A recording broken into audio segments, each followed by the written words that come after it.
Queridos, enquanto as crianças saem, deixa eu lhe dizer que existem certas afirmativas na Bíblia que talvez elas sejam as mais duras que eu possa imaginar. Uma delas é a que se encontra em 1 Samuel 15, 22, não precisa abrir, porque eu não vou pregar sobre esse texto, eu só quero mencioná-lo. É quando Deus diz assim: tem porventura o Senhor tanto prazer em holocaustos e sacrifícios, como em que se obedeça à palavra do Senhor? Esta era a pergunta de Samuel ao rei Saul. E ele diz: eis que o obedecer é melhor do que o sacrificar, e o atender melhor do que a gordura de carneiros. Eu digo que essa frase é afirmativa, uma muito assim aguda e forte, por uma razão. É porque toda a história do Antigo Testamento, todo o sistema de culto do Antigo Testamento era baseado em sacrifícios. Hebreus capítulo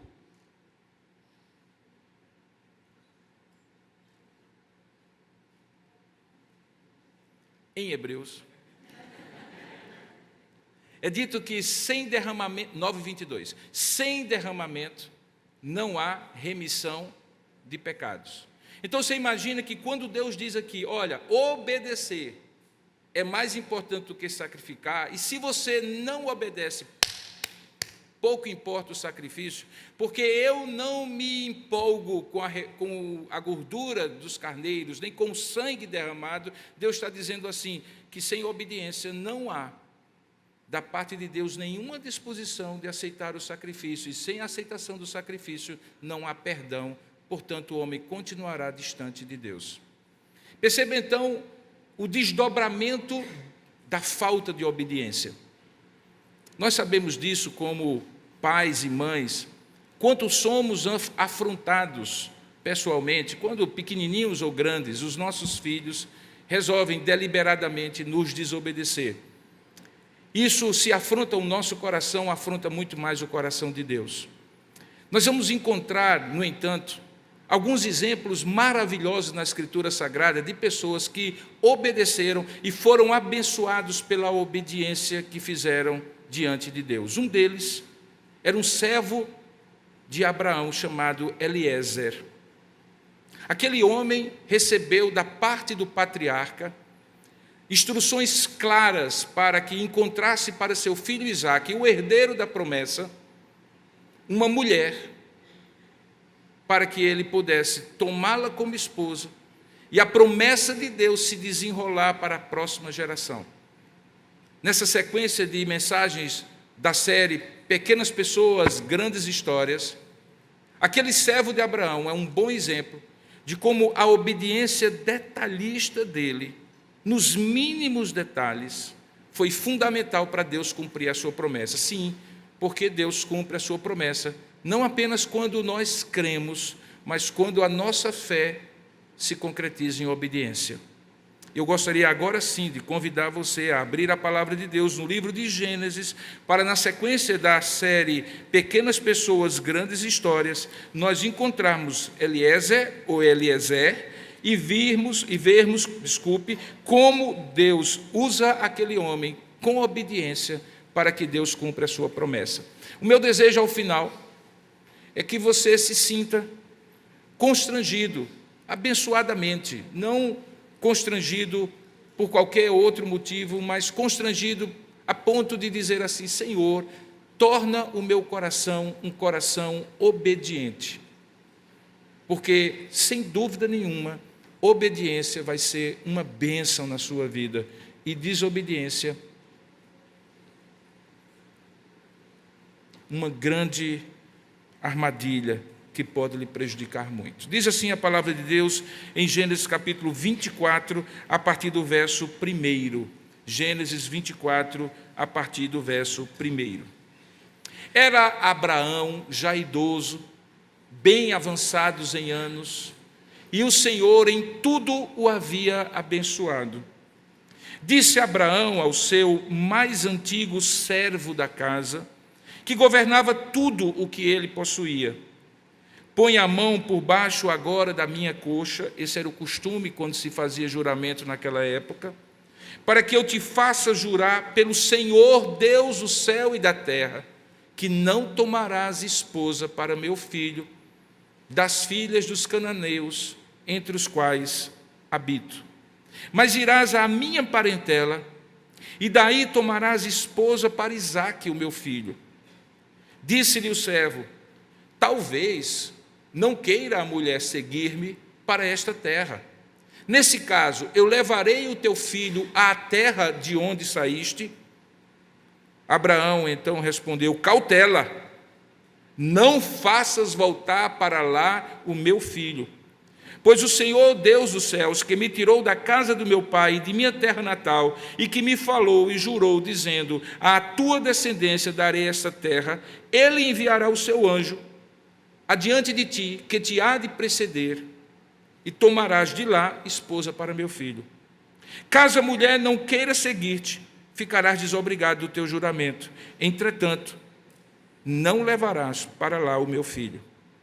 Com isso, pôs o servo a mão por baixo da coxa de Abraão, seu senhor, e jurou fazer segundo o resolvido. E jurou fazer segundo o resolvido. Que Deus abençoe a sua palavra lida. Amém. Curva a sua cabeça, vamos orar pedindo a iluminação do alto. Ó Pai, a tua palavra que foi lida é suficiente como palavra tua, para com a mera leitura já sermos abençoados quando damos a atenção devida ao que ela nos diz. Mas agora que iremos, ó Pai, ousar expor a tua palavra para o teu povo, ó Deus, isso não é coisa de homens, isso é coisa divina, que só o teu Espírito pode iluminar o meu coração e o coração dos meus irmãos e irmãs, os que estão aqui, os que estão participando à distância.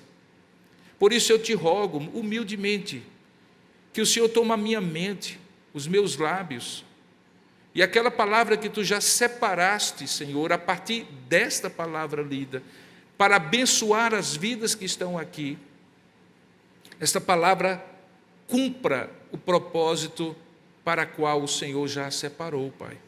E nenhum de nós saia daqui sem ter ouvido a tua voz, ó Pai.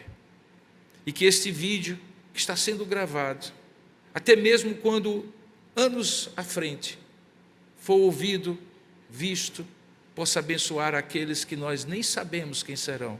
Que assim tu faças, e toda a honra e toda a glória seja trazida a ti, pela nossa escuta atenta, pela nossa dependência de ouvir a tua voz. Ilumina a nossa mente, abra o nosso entendimento e fala conosco, em nome e para a glória do Senhor Jesus. Amém.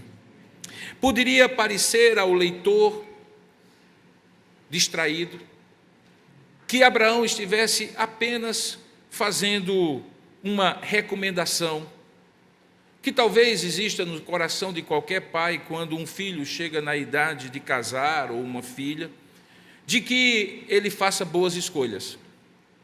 É claro que nós sabemos as consequências de boas escolhas e de más escolhas, e é natural então que os pais deem conselhos.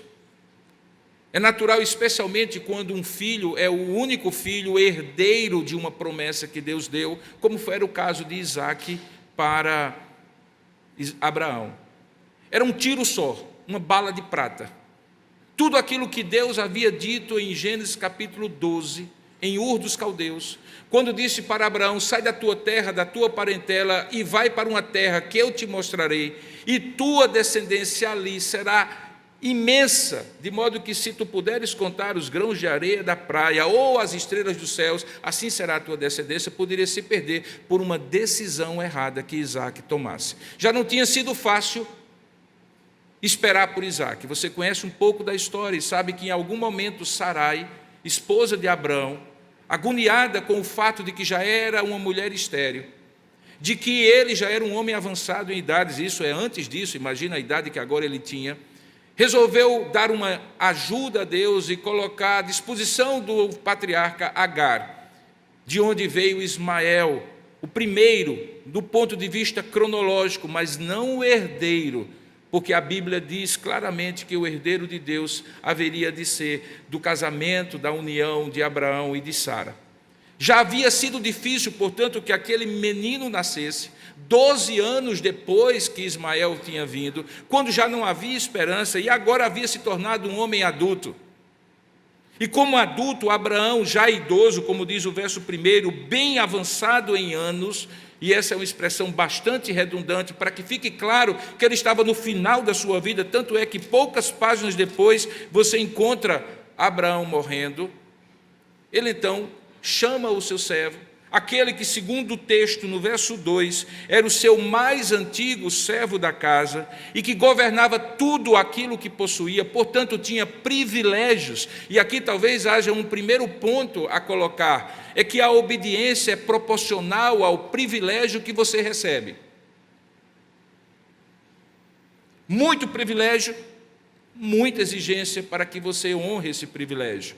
Pouco privilégio, talvez a obediência possa ser vista como algo não tão importante. Aqui era fundamental que a escolha de Abraão recaísse sobre o servo mais antigo, que tinha a confiança tal que governava, veja aí no verso 2, tudo aquilo que o patriarca possuía.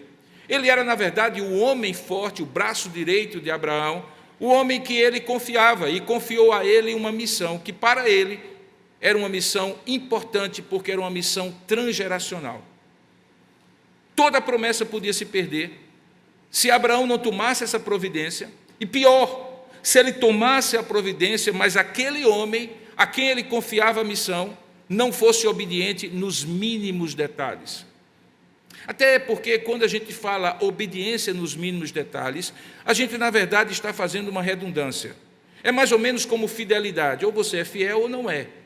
Obediência também, ou você é obediente ou não é. Não existe 90% de obediência, 99% de obediência, meia obediência, ou você obedece ou você desobedece. Mas é lógico que algumas vezes, quando a ordem que nos é dada não chega aos mínimos detalhes, a gente se vê na liberdade de dizer assim, talvez isso aqui eu possa flexibilizar, talvez isso aqui eu possa ser criativo. E aí aquilo que parece ser obediência se torna desobediência. Eu vou dar um exemplo concreto. Quando o povo de Deus pediu ao profeta Samuel um rei, apesar de não ser propósito de Deus, porque Deus queria e era o rei sobre o povo, ele permitiu que o povo escolhesse, e escolheu da maneira e com os critérios os mais absurdos. Escolheu Saul, porque ele era alto, bonito, formoso, e a ideia do povo era que Saul fosse para o povo aquilo que os reis dos povos pagãos fossem para eles, saíssem à frente, pudesse ter aquela figura exemplar, prototípica diante do povo, que empolgasse de maneira carismática, cuja liderança levaria o povo a ser parecido com os demais povos. Pois bem, Saul, no entanto, não era um homem de fato obediente. E logo no primeiro momento ele resolve criativamente assumir uma postura, uma função e fazer um ato que não cabia a ele. Você sabe que na antiga aliança havia 3 ofícios: o profeta, o sumo sacerdote e o rei. E de maneira muito clara Deus dava a cada um desses ofícios funções e ações muito claras. O rei não podia agir como profeta. O profeta era a consciência do rei, muitas vezes confrontando-o com a palavra, mas o profeta não era o rei. Ele se submetia ao governo do rei, porque sabia que o rei tinha que se submeter a Deus. E o sumo sacerdote era aquele que levava o povo, por meio das suas orações e sacrifícios, à presença de Deus. Então, de alguma forma, estava muito claro que nos mínimos detalhes, Saul não poderia fazer o que ele acabou fazendo. Ele coloca a estola sacerdotal, a roupa especial do sumo sacerdote, e resolve oferecer a Deus sacrifícios. Veja, mesmo que a intenção fosse boa, ele usurpou aquilo que Deus não mandou ele fazer. E criativamente quebrou um princípio. E Deus, usando o profeta Samuel, disse assim: da mesma maneira como a tua capa foi rasgada agora, quando Samuel o repreendeu, também o teu reino será rasgado de ti. Tu já não tens o favor de Deus. O fato é que a história conta que, no caso específico de Saul, a desobediência trouxe a consequência da perda do rei. Então fica claro que obediência nos mínimos detalhes é simplesmente obediência. Quando então Abraão, confiado em Eliezer, diz assim: venha cá, põe a mão debaixo da minha coxa, como era o costume da época, e jure que você vai me obedecer às instruções. Abraão não tinha outra expectativa. Eliezer, aqui está o privilégio de governares na minha casa, e aqui está a prova concreta de que você honra a esse privilégio. E aqui talvez haja o segundo ponto para a sua meditação. Primeiro, é que quanto maior o privilégio, maior a obediência exigida. E o segundo ponto é que a honra do privilégio lhe dá a noção exata do dever da obediência. Ou seja, obedecer é honrar. Lembra do mandamento? O único que tem como promessa na lei de Moisés?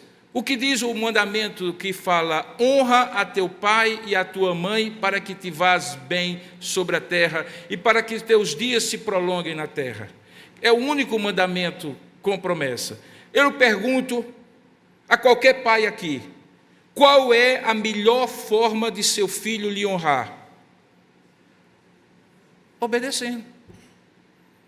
Adianta ele dar cheirinho, adianta ele dar abraço, adianta ele dizer que lhe ama, adianta ele ser carinhoso, e quando você der as costas, ou ele der as costas a você, ele desobedecer e afrontar você, é porque a desobediência é afronta, obediência é honra.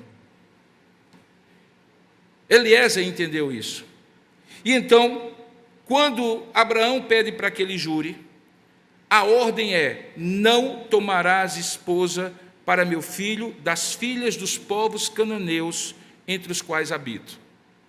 Alguém, olhando isso aqui, acusaria, nos termos atuais, que Abraão estava sendo etnocentrista, preconceituosos com os povos ao redor, não inclusivista, ou qualquer um dos termos atuais, mas havia uma razão por isso. E a razão era que Abraão sabia, como aconteceu várias vezes no meio do povo de Deus, que fazer um casamento com uma filha de um cananeu era entrar num julgo desigual, em que os próximos filhos desse casal teriam uma divergência simples e clara: a quem eu vou servir? Aos deuses da minha mãe ou ao único Deus verdadeiro do meu pai? A questão não era que as judias ou as hebreias, descendentes semitas de Abraão, eram melhores mulheres do que as outras, era a quem eles serviam. Abraão estava preocupado não apenas pela harmonia do casal, mas pela continuidade da promessa. Porque se aquela relação fosse uma relação dividida na devoção do casal, seriam os filhos os maiores prejudicados disso. O fato, então, é que ele dá a instrução. Ele diz: não tomarás esposa para meu filho das filhas de Cananeu. Essa era a ordem. Mas a maneira como ele colocou foi bastante detalhista. Diz assim: irás à minha parentela e daí tomarás esposa para Isaque, meu filho. Nós temos nesse capítulo 24 e 25 um retrato dos costumes de casamento da era patriarcal. Diferente dos nossos, a maneira como as famílias da época casavam seus filhos eram através de pactos que elas faziam entre si, que inclusive havia a entrega de presentes, daquilo que chamava-se ou chamou-se depois de dote, em que o pai de uma filha exigia que aquele homem que tirasse a sua filha lhe pagasse um dote. E você vê isso descrito no texto posteriormente. Quando a instrução fica muito clara, diz o verso 5, acompanha aí, que o homem coloca uma possibilidade, um desafio, uma dificuldade. Digamos que ela não queira seguir-me, eu posso levar o meu filho ou o teu filho à terra de onde saíste? Se a questão era casar na mesma família ou no mesmo tronco étnico, e se não houver naquela região alguém que eu possa trazer, eu posso levar Isaque a Abraão. Cautela, não faça isso. O que é que estava por trás desta ordem, que parecia ser exigência sem sentido? Quando Deus disse a Abraão, sai da tua terra, isso implicava um rompimento com o passado. Implicava num assumir pela fé. Pela fé a gente só anda para frente, não anda para trás. Pela fé a gente não namora com o passado.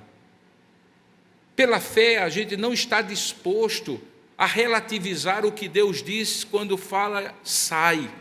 A gente vai, a gente não volta.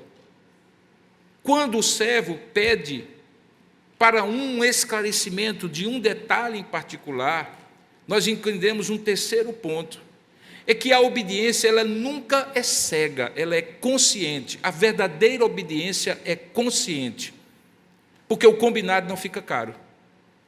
Se aquele homem não tivesse perguntado um pouco mais na frente, se encontrasse uma mulher que não quisesse vir, ele teria a liberdade, por falta de esclarecimento, de levar Isaque para a terra para a qual Abraão não gostaria que ele fosse.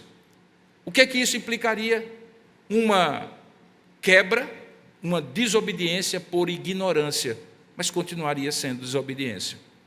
Lembra daquele filho, daquela filha pequena que diz assim, foi sem querer?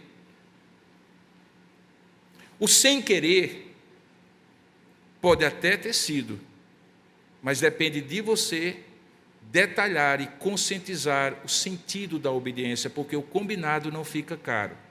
Quando aquele Eliezer chega para Abraão e diz assim, e se a mulher não quiser seguir-me, eu levarei teu filho, ele estava buscando esclarecimento. Quando você estiver diante de uma ordem que não está clara, busque esclarecimento. Tenha uma obediência esclarecida e não cega. Quando você estiver numa igreja como esta, ou no seu ambiente familiar, ou em qualquer outro lugar, não preencha as lacunas em branco. Desça detalhes e pergunte.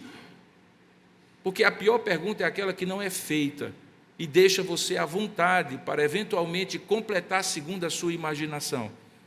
Aquele homem escuta a ordem de Abraão, não faças voltar para lá, meu filho. Agora já tem uma segunda ordem. Procure, encontre, e se tiver alguma dificuldade, mesmo assim não leve o meu filho para lá, traga a mulher para cá. Mas aí há um quarto ponto no versículo 7, que eu lhe convido a ler. Veja, o Deus que exige a obediência é o Deus que dá a provisão prévia. Que maravilha é isso! Quando Deus diz assim, não peque, Ele dá o livramento para você não pecar. Você peca porque quer. Paulo, escrevendo uma de suas epístolas, diz que Deus não nos permite suportar uma tentação que seja além das nossas forças, mas com a tentação Ele nos dará livramento e capacidade de dizer sim a Deus e não ao pecado. Veja o que ele diz no verso 7. Depois de dar a ordem, não faças voltar para lá, meu filho, ele diz, o Senhor, Deus dos céus, o mesmo que me tirou da casa do meu pai, da minha terra, e que me falou e jurou, dizendo, à tua descendência darei essa terra, baseado em quem Deus é, confiando que Ele não é homem para mentir, nem filho do homem para se arrepender, que Ele não muda, que Ele é o mesmo ontem, hoje, eternamente, baseado na minha caminhada com Deus, na minha experiência onde eu vi Deus provendo para que eu fosse obediente a Ele, eu te digo, esse Deus irá adiante de ti, enviará os seus anjos, o seu anjo que há de preceder-te, e tomarás de lá uma esposa para meu filho. Obedeça, porque Deus fará provisão. Querido, deixa eu lhe dizer uma coisa. Obediência, ou melhor dizendo, desobediência, é no fundo uma falta de confiança. É quando a gente não confia que Deus tem um propósito melhor. Que todo mundo está indo para um lado e Deus diz, não, você vai para lá. Mas Deus, por que todo mundo está indo para lá? Se todo mundo está indo para lá, talvez lá seja o melhor caminho. Você está questionando o fato de que Deus, que não somente antecede os caminhos prevê os caminhos, mas decreta os caminhos, que você não seja um com a multidão, mas seja alguém que Deus direcione noutra direção. Quando Abraão remete a sua experiência com Deus, ele disse assim: eu não posso duvidar desse Deus. Eliezer, quanto tempo você está comigo, meu filho? Você é o meu servo mais antigo. Você não viu Deus me fazendo próspero quando eu obedeci? Você não viu Deus me disciplinando quando eu desobedeci? Você não tem caminhado comigo, Eliezer? Afinal de contas, Deus é Deus ou não é? Ele quando provê, não provê, quando Ele livra, Ele não livra. Afinal de contas, Ele é um Deus confiável. A folha de serviços prestados de Deus é longa. Por que Deus não haveria de prover? Ele enviará o anjo adiante de ti. E aquilo que para ti é dificuldade, para Deus é facilidade, porque para Ele não há impossível em nenhuma de suas promessas. Quem desobedece entra em rota de colisão com Deus por desconfiança e acaba não vendo a provisão do Senhor. E o que acontece é que Eliezer, então, diz o texto, que ele sai. Com isso, pôs o servo a mão por baixo da coxa de Abraão, seu senhor, e jurou, fazendo segundo o resolvido entre eles. O que ele fez? Verso 10, que nós não lemos.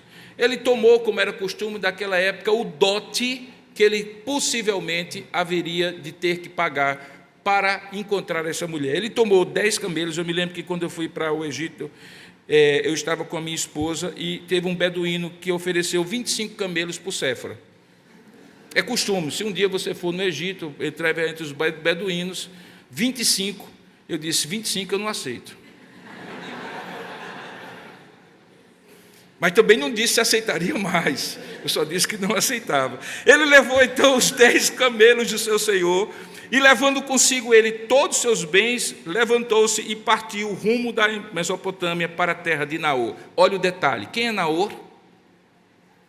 Lá na frente você vai descobrir que Naor, veja o verso 15, era na verdade o irmão de Abraão. Portanto, ele foi para a terra onde possivelmente as sobrinhas de Abraão estariam. E aí ele parte, diz o texto, fora da cidade, quando lá chegou, ele fez ajoelhar os camelos junto a um poço de água. Um poço de água já no finalzinho da tarde, verso 11. E ele, obviamente, apesar de ser confiante, não era burro, porque diz o texto que era a hora em que as moças saíam a tirar água. Você só joga anzol em rio que tem peixe. E foi isso que ele fez. Ele então saiu, colocou os seus camelos junto a um poço de água, e diz o verso 12 que ele fez uma oração.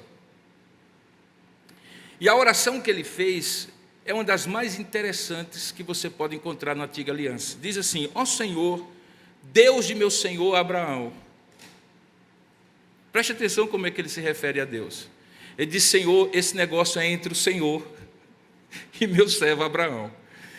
Eu só sou o menino, o homem que o Senhor quer que eu seja instrumento. Então, eu não vou, embora creio que tu és o meu Senhor, esse negócio é entre o Senhor e meu servo, meu senhor Abraão. Pois bem, Senhor Deus de Abraão, rogo-te que me acudes hoje. Quinto princípio, para obedecer é preciso da ajuda de Deus, porque haverá um momento em que você precisará pedir: Deus me acuda para que dê certo. Não há problema nenhum, porque a obediência não é apenas o primeiro passo, é uma caminhada, e em alguns momentos da caminhada você eventualmente falha, ou está prestes a falhar, e você precisa dizer: Senhor, me acuda. E ele fez isso: Senhor, me acudas hoje, e uses de bondade, olha só, para com o meu senhor Abraão. De quem era o pacto de Deus? Com Abraão. A quem ele ora? Na sua oração, reconhecendo esse pacto, a Deus, que era o Deus de Abraão. Ele pedia para fazer a sua parte, mas o pacto era com Deus e Abraão.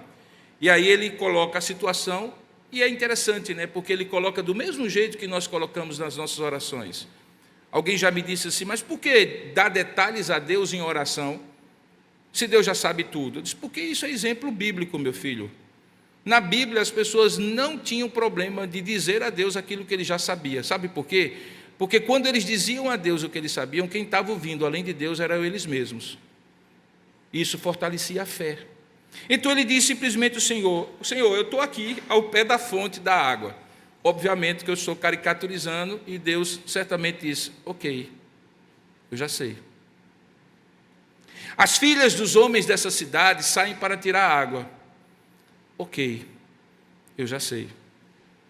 Dá-me, pois, que a moça a quem eu disser, inclina o cântaro para que eu beba, e ela me responder, bebe, e darei, por iniciativa dela, ainda de beber aos teus camelos, seja ela a que tu designaste para o teu servo Isaque, e nisto verei que usaste de bondade para com o meu Senhor.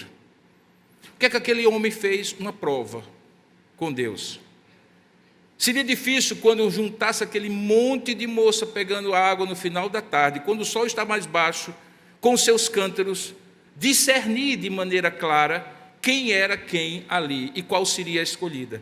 Ele resolve então colocar um critério, e o critério é, eu quero que a moça não apenas me dê água a mim, mas seja generosa, proativa, graciosa, de dar água para os camelos que estão me acompanhando.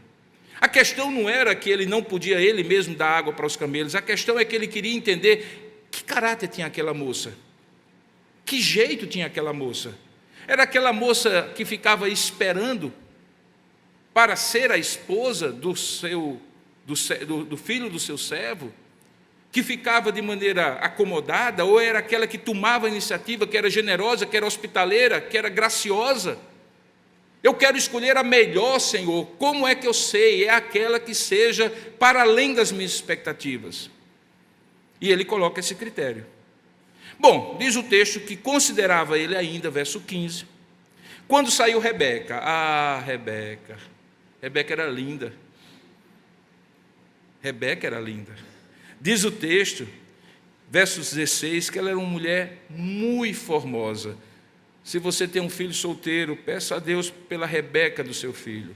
Pode ter outro nome, mas ela era muito formosa de aparência, virgem, a quem nenhum homem havia possuído, e ela desceu à fonte e encheu o seu cântaro e estava para subir. Quem era essa Rebeca? Diz o texto que ela era filha de Betuel, filho de Milca, mulher de Naor, irmão de Abraão, trazendo um cântaro ao ombro. Era uma sobrinha distante de Abraão, em outras palavras, e, consequentemente, prima segunda, provavelmente, do próprio Isaque. Estava na família. Atendia o critério? Sim, atendia o critério.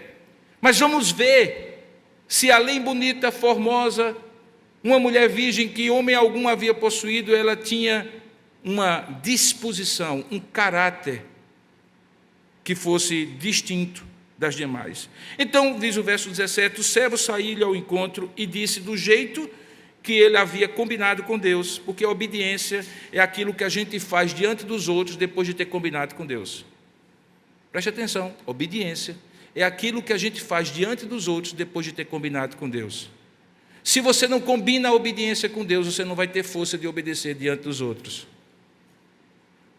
Então, se você decide em oração, Senhor, eu vou ser assim, eu vou fazer assim, eu não vou aceitar isso, eu vou só realizar dessa maneira, combine com Deus primeiro.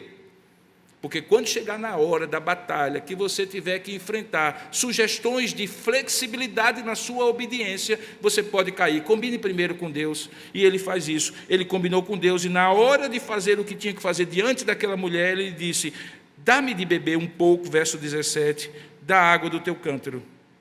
E ela respondeu, bebe, meu senhor. E prontamente, baixando o cântaro para a mão, lhe deu de beber. Até aí nada de notável.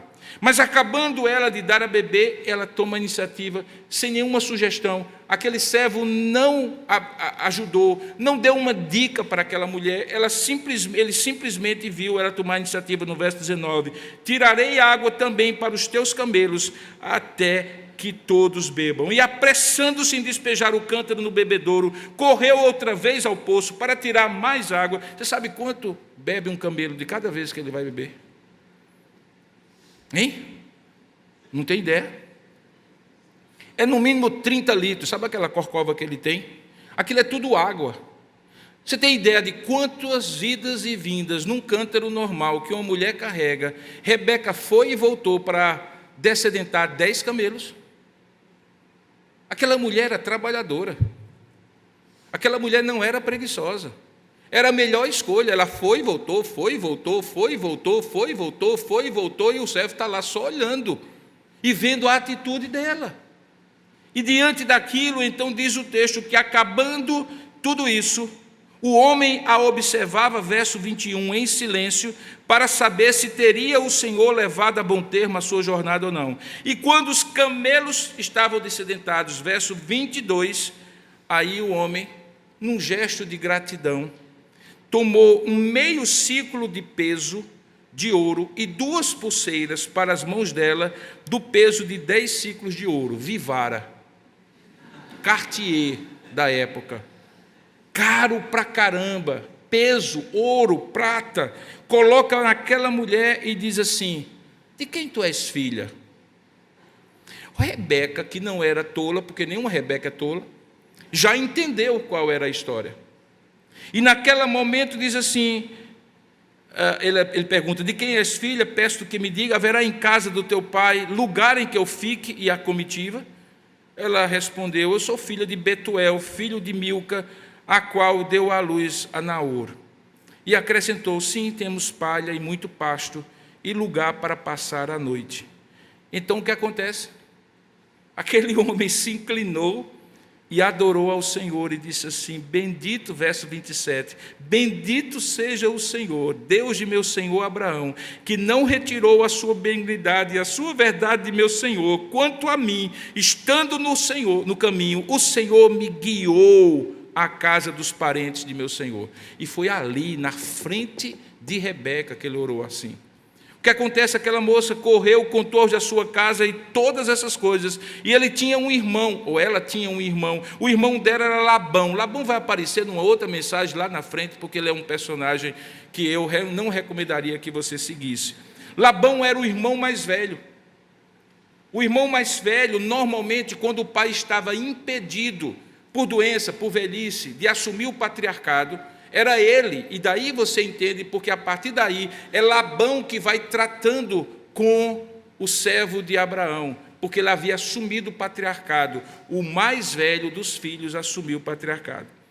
O texto diz e continua dizendo que aquela moça correu, contou, e ali toda aquela experiência vem a se consumar no capítulo 24 e 25, quando, enfim, Rebeca segue aquele homem para a terra de Abraão e se casa com Isaque. O final desse texto é muito bonito. Diz que quando eles chegaram diante de Isaque, verso 64 do capítulo 24, diz assim, também, 63, saíra Isaque a meditar no campo. Ao cair da tarde, erguendo os olhos, viu e eis que vinham camelos no horizonte. Também Rebeca levantou os olhos de sobre um daqueles camelos, obviamente, e vendo lá na frente a Isaque, apeou do camelo, saiu, desceu do camelo e perguntou ao servo: quem é aquele homem, quem é aquele bonitão que vem pelo campo ao nosso encontro? E o homem então disse: é o meu senhor, é o meu senhor.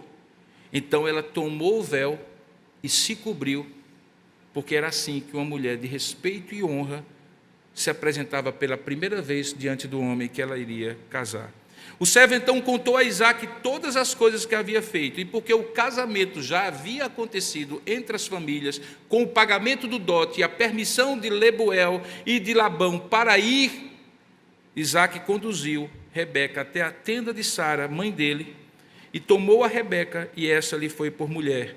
E ele a amou assim, e foi Isaque consolado depois da morte de sua mãe, com a alegria de uma mulher que haveria de continuar com ele por longos anos.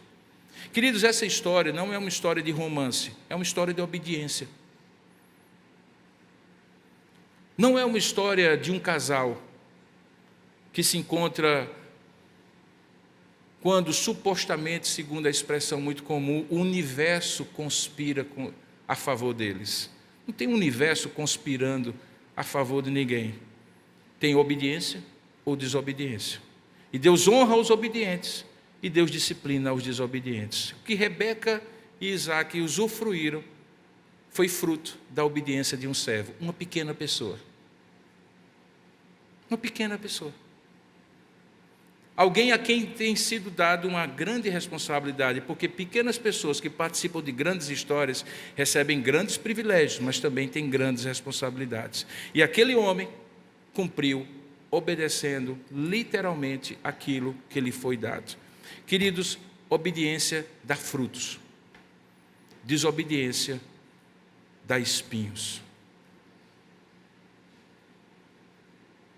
Obediência não é fácil. Obediência é contramão da história. É nadar contra o fluxo da corrente. Obediência é renúncia. Obediência é dizer não ao próprio prazer, ao imediatismo, ao pecado. Obediência é não flexibilizar aquilo que Deus não flexibiliza. É ser estrito naquilo que Deus definitivamente diz, mas dá um fruto maravilhoso. Dá um fruto maravilhoso. E nós vemos nessa história e em outras tantas da Bíblia, de que obediência é aquilo que se espera de um coração que deseja honrar a Deus. Você deseja honrar a Deus? Queira Deus e queira você que você não diga, não quero. Porque desonrar a Deus é afrontar o Pai gracioso que Ele tem lhe dado. Muitos protestantes, especialmente aqueles que têm consciência da graça de Deus, confundem a graça com graça barata. Graça exige fé, e essa fé se traduz em obediência. É tanta verdade isso, que todas as vezes que alguém é crente, é obediente, e se for desobediente, se questiona a fé dessa pessoa. É claro que nós não somos perfeitos, nós podemos desobedecer, mas a grande diferença entre um crente que erra, peca e desobedece eventualmente, consciente de que precisa pedir perdão e arrepender-se, e daquele que de maneira rebelde vai contra o Senhor e o afronta, é justamente essa, que um é crente e o outro não é. Existe uma maldição no coração do homem para ser desobediente, desde Adão. E essa maldição precisa ser extirpada pela única consciência que nós precisamos ter, é de que diante de um Deus gracioso nós não podemos dar outra resposta a Ele do que a nossa gratidão, e a gratidão não tem outra forma e conteúdo do que obediência. Gratidão se traduz em obediência. Você quer agradar a seu pai humano, você o obedece. Você quer agradar ao seu pai divino, você o obedece. É assim que você agradece, obedecendo. Pode dar sangue na canela, não flexibiliza a obediência. Deus haverá de enviar o seu anjo adiante de si, para que você tenha o bom termo daquela ordem que Ele lhe deu. Ele fará isso. Ele fez, Ele faz.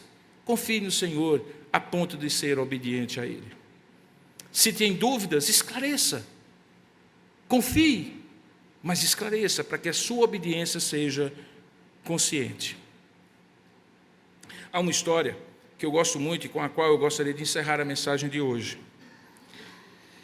Eu gosto muito de ver biografias missionárias. Eu não tenho muito idealismo como eu tinha nos meus primeiros anos de fé.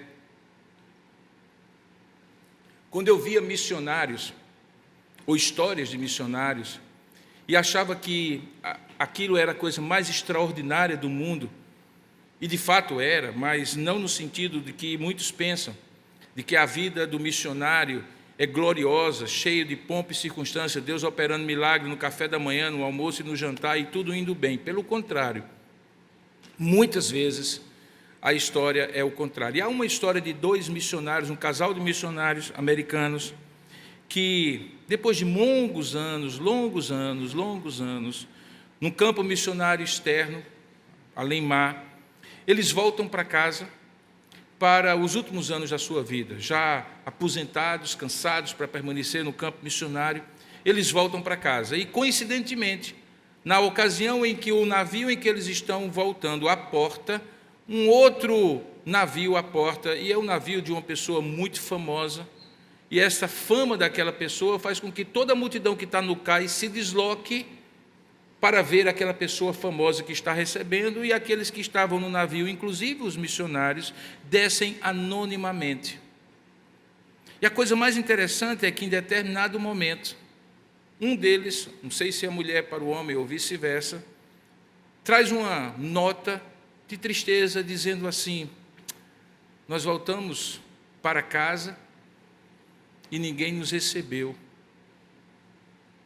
Diante de todo o trabalho dedicado que fizemos, não há reconhecimento. Ninguém nos aguardou quando voltamos para casa. E o outro, se o homem ou mulher, não se sabe bem, disse para aquela pessoa: mas quem disse a você que nós estamos voltando para casa? A nossa casa não é aqui, é no dia em que nós nos apresentarmos diante do nosso Senhor e os frutos do nosso trabalho forem dedicados a Ele, e Ele então nos dirá: servo bom e fiel, foste fiel no pouco, sobre o muito te colocarei. Obediência é o sinal da fidelidade. Que Deus o abençoe a ser fiel no pouco, para que sobre o muito o Senhor te coloque. Seja no que for em sua vida. Curva a sua cabeça por um instante. Eu gostaria de orar nesse momento por aqueles que estão diante de decisões ou situações em que a sua obediência está sendo testada. Seja o que for. Você está na iminência de flexibilizar um princípio divino, não confiando em Deus e fazendo do seu jeito. Eu gostaria que você dissesse agora diante de Deus, junto comigo: acuda-me, Senhor, como aquele servo fez no meio do caminho. Acuda-me, Senhor, eu quero ser obediente. Eu sou pequeno diante dessa grande história, mas com o pouco e pequeno que eu sou, eu quero ouvir, servo bom e fiel, sendo obediente a Ti. Eu gostaria de orar com você e por você. Você não será compreendido por todos, você não será aplaudido por todos. É possível que a obediência lhe traga um custo,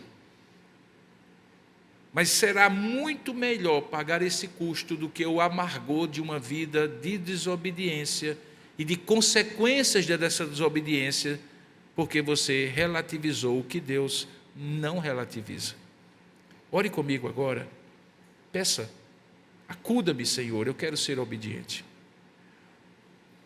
Ó Senhor Deus Todo-Poderoso, a Tua palavra diz que até o Teu próprio Filho Jesus Cristo aprendeu, humanamente falando, a obediência por aquelas coisas que Ele fez, falou, segundo a ordem que Tu deste a Ele.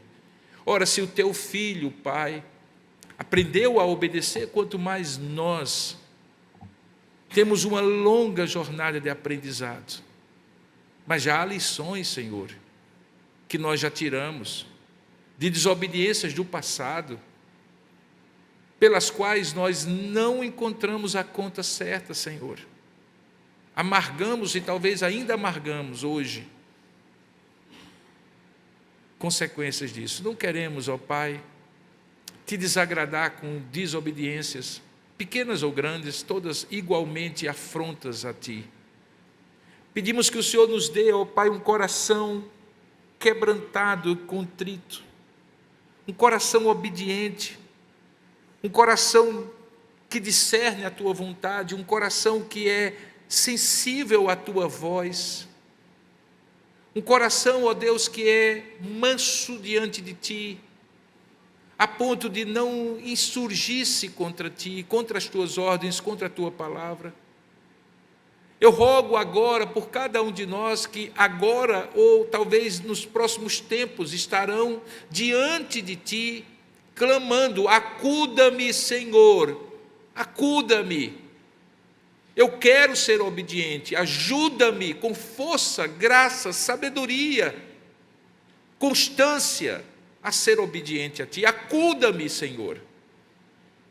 Escuta o clamor de filhos e filhas Tuas que estão aqui, que querem fazer o certo, mesmo que haja consequências difíceis a enfrentar, que não querem negociar o que é certo pelo incerto, que não querem relativizar a Ti, Pai, por coisas que possam dar satisfação imediata, aparente sucesso, resolução de problemas, mas que produzem outros maiores ainda. Ó Deus, torna o nosso coração moldável, para que esse coração moldável possa, sim, Senhor, ser obediente a Ti. Que no fundo da nossa alma nós não estejamos dispostos a desobedecer, a afrontar a Ti. Oramos, ó Pai, que o Senhor nos torne corações obedientes a Ti, porque do fundo da nossa alma nossas atitudes haverão de beber, do fundo da nossa alma, do nosso compromisso mais íntimo, daquilo que combinamos contigo, Pai, da intimidade da oração, do momento contigo, é de onde o Senhor haverá de nos dar força para decidir, falar, fazer, conforme aquilo que entre nós está combinado. Faça isso, Pai, que a vida de Eliezer acabe sendo um símbolo, não apenas do servo que obedece, mas do homem que confia em Ti e que quer agradar o seu Senhor, assim como nós também queremos Te agradar. Seja sobre nós a Tua bênção, para que nós não sejamos tidos por desobedientes diante de Ti, e os nossos sacrifícios de louvor, os nossos cultos e nossa dedicação aparente a Ti, não esteja maculada por um coração desobediente. Oramos que o Senhor nos dê força para obedecer. Acuda-nos, Senhor. É o que nós oramos em nome e para a glória do Senhor Jesus. Amém, Senhor.